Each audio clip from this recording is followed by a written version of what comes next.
Picture this. You've done everything right. Ticket booked months in advance, arrived at the airport 2 hours early, bags packed according to airline regulations. You're standing at the gate, boarding pass in hand, watching other passengers file onto your plane. But when you step up to scan your ticket, the gate agent looks at their screen, pauses, and delivers those devastating words, "Sorry, you're not flying today." Your heart sinks. Your vacation plans, potentially ruined. Your business meeting, you'll miss it. And that connecting flight at your destination, it's leaving without you. This nightmare scenario is happening more frequently than ever before, and often for reasons that have nothing to do with obvious mistakes. Because when it comes to air travel, one tiny oversight can transform your dream vacation into a nightmare that never leaves the ground. Before we start, I would really appreciate it if you hit like, subscribe, and turn on notifications. It truly means a lot and helps us keep improving our content. Name mismatches. Let's start with one of the most frustrating and surprisingly common reasons for denied boarding.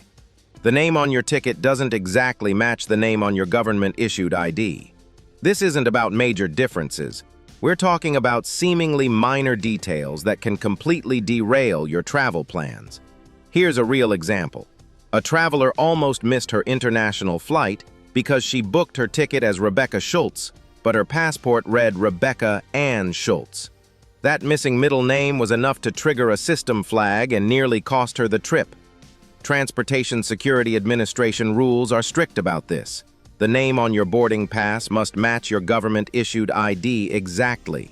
If your ID includes a middle name, it must appear on your ticket. If there's no middle name on your ID, only first and last names are required. This is where many travelers make critical mistakes, using nicknames like Jess instead of Jessica, booking with a maiden name when your ID shows your married name, or even simple typos during booking can flag your ticket for additional scrutiny or outright denial. The good news? If you catch the error well in advance, most airlines will allow name corrections for a fee, typically around $100. It's inconvenient and expensive, but far less costly than missing your flight entirely. If you discover the mistake at the airport, things get more complicated. Head straight to the airline counter, not the gate, and bring every form of identification you have. Stay calm and explain the situation clearly. Most agents will try to help if you're respectful and the discrepancy is obviously minor. In rare cases, TSA agents might allow you to pass security with proper documentation and a clear explanation. But don't count on this flexibility. The safest approach is double-checking all names when booking and carrying multiple forms of ID when traveling. Passport problems. Even if your name matches perfectly, passport issues can still stop you at check-in.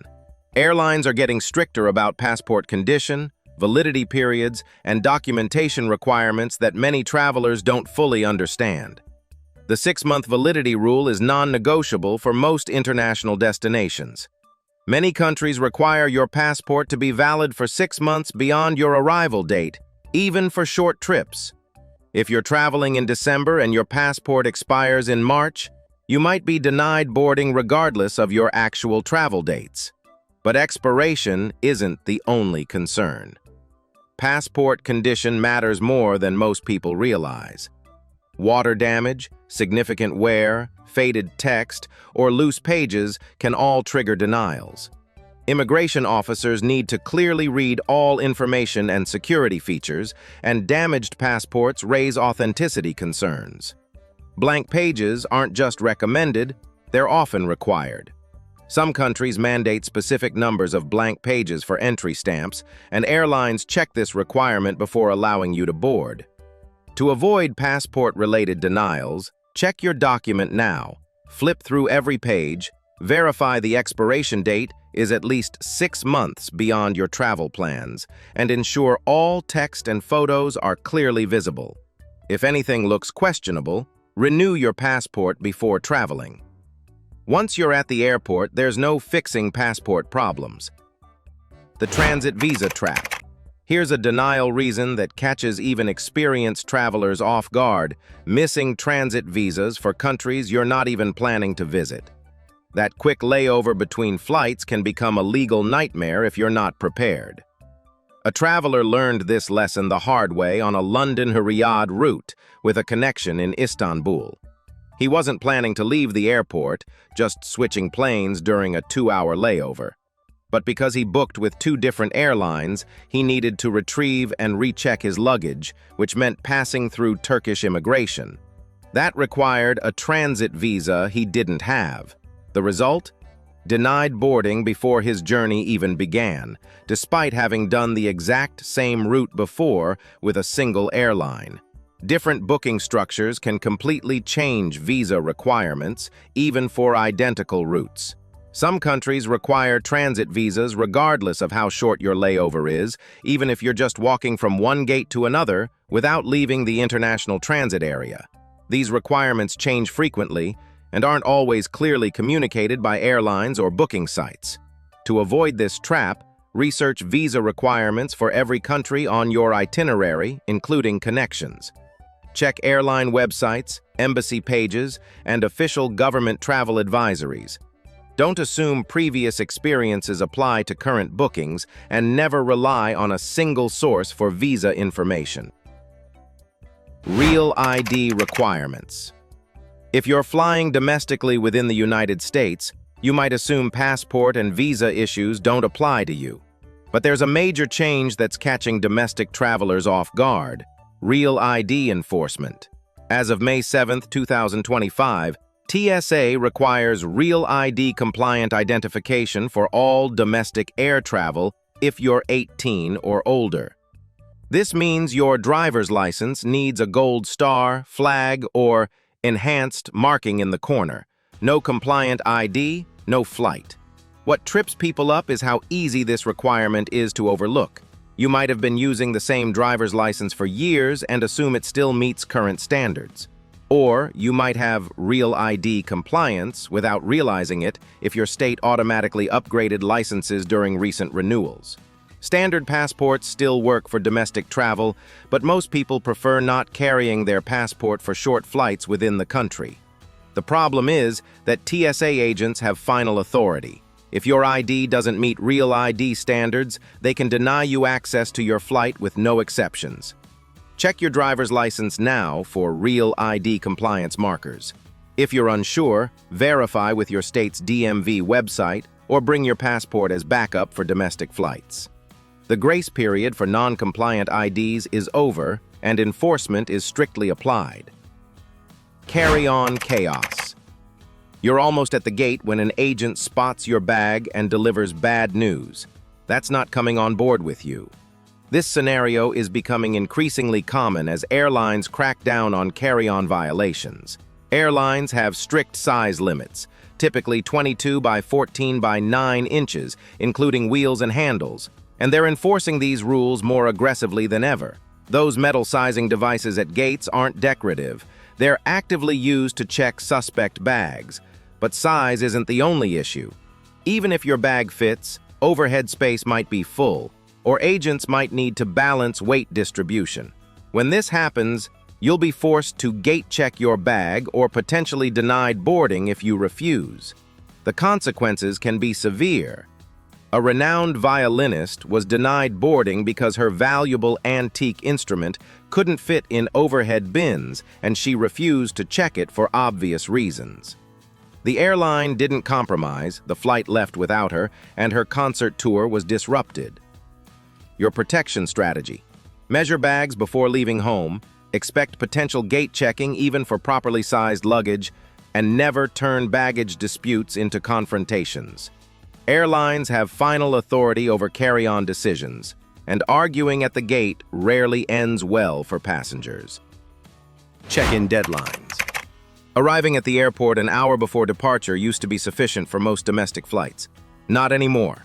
Airlines have strict check-in deadlines that are getting tighter, and once these windows close, the system locks you out regardless of circumstances. Most major airlines now require domestic passengers with checked bags to complete check-in at least 45 minutes before departure. Some airports extend this to 90 minutes during busy periods.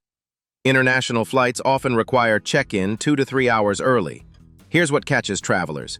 Even if your flight is delayed or you're standing right at the counter, closed check-in means you cannot board.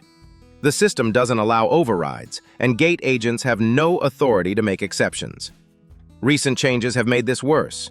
Some airlines quietly extended check-in deadlines without major announcements, catching regular travelers who assumed previous timing still applied. A delayed security line, flagged bag, or kiosk malfunction can push you past the deadline even when you arrived with seemingly plenty of time. Your defense: check in online exactly 24 hours before departure, arrive at airports with significant buffer time, and never assume previous timing requirements still apply. Missing flights due to check-in deadlines that you didn't know existed isn't bad luck. It's preventable with proper planning. Gate closure. You're watching the departure board, tracking a slightly delayed flight, when you arrive at the gate to find it dark, staffed by no one, with the door firmly closed. Your plane is still there, just beyond the glass, but you're not getting on it. Most airlines close gates 15 minutes before scheduled departure, and this deadline is absolute. It doesn't matter how close you were, how fast you ran, or whether the flight is delayed. Once that gate closes, boarding stops permanently. This situation is more common than you'd expect. Sometimes airlines close gates early if all passengers have boarded. Other times, gate changes or schedule modifications aren't clearly announced, leaving travelers at wrong locations until it's too late. One passenger arrived 20 minutes before departure at the correct gate, only to be told his seat had been given away because the airline moved up the departure time without clear communication and closed the gate early. Your survival strategy: go directly to the gate listed on your boarding pass and stay there. Monitor screens constantly for updates, keep alert for announcements, which can be hard to hear in noisy terminals, and never wander away assuming you have plenty of time. Missing your flight when you're already at the airport is one of the most frustrating travel failures, and it's entirely preventable with proper gate management. Overbooking. Even in 2025, airlines routinely sell more tickets than available seats, betting that some passengers won't show up. When everyone does appear, somebody isn't getting on that plane, and it could be you. Airlines first request volunteers offering gift cards, travel vouchers, or cash incentives. But when no one volunteers, they start involuntary bumping based on factors like check-in time, fare class, and loyalty status. Getting bumped when you have a confirmed ticket feels outrageous, but it's legal. The sting is worse when you've done everything right and are still told to step aside because the airline oversold the flight. However, you have rights. If you're involuntarily bumped with significant delays, you might be entitled to compensation up to $1,350 in the United States, depending on how late you arrive at your destination. But here's the catch: not all agents volunteer this information up front. Your protection: check in as early as possible when the 24-hour window opens. Understand your compensation rights, and don't hesitate to ask for what you're legally owed. Knowledge of passenger rights can turn a frustrating situation into reasonable compensation for your inconvenience. Behavior and attitude. Once you're past documentation and logistics, your behavior becomes the final test. Gate agents have broad authority to deny boarding to passengers they consider disruptive, and in 2025, their tolerance for difficult passengers is extremely low. This starts with basic attitude. If you're frustrated about fees, delayed flights, or airport procedures, keep it professional. Raising your voice, showing sarcasm, or displaying angry body language can trigger boarding denials, even when your complaints are justified. Intoxication is an automatic disqualification. If you've had drinks and agents detect alcohol on your breath or notice impaired behavior, you're not flying. There are no second chances, no warnings, and usually no refunds. But even sober, polite passengers can face denials for hygiene or health concerns. Excessive body odor, overpowering cologne, or clothing that hasn't been washed can result in boarding refusal if other passengers or crew members complain. Health appearance matters too. If you look seriously unwell, pale, sweating, coughing excessively, airline staff might determine you're not fit to fly, especially in post-pandemic times when health concerns are heightened. Your behavior is completely within your control, Yet it's one of the most common reasons for preventable boarding denials. Stay calm, be respectful, maintain good hygiene, and remember that gate agents are evaluating whether you'll be a problem at 30,000 feet. Technical glitches. Sometimes denial has nothing to do with your preparation or behavior. It's a technical failure behind the scenes that ruins your trip without warning. Third-party booking sites create particular vulnerability. Your confirmation might look perfect, but when you reach the airline counter, agents can't find your reservation. Payment glitches, data transmission errors, or simple input mistakes can cause tickets to never properly register in airline systems. Name mix-ups are another technical nightmare. Some travelers get flagged for sharing names with people on security watch lists, causing delays or denials that require extensive verification to resolve. Visa and immigration misinformation compounds these problems. One traveler was denied boarding for allegedly needing a visa when none was required, but the gate agent had incorrect information and wouldn't budge. Another was told he didn't need transit documentation when he actually did, leading to denied boarding despite assurances from airline representatives.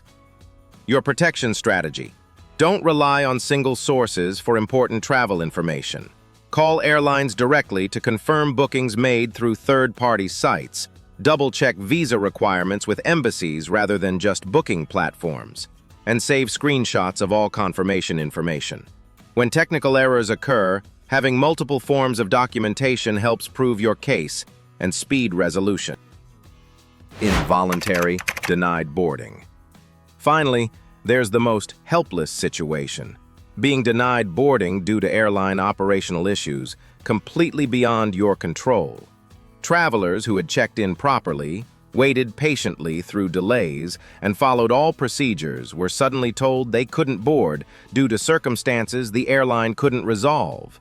Some received hotel vouchers and rebooking, 2 days later to different cities.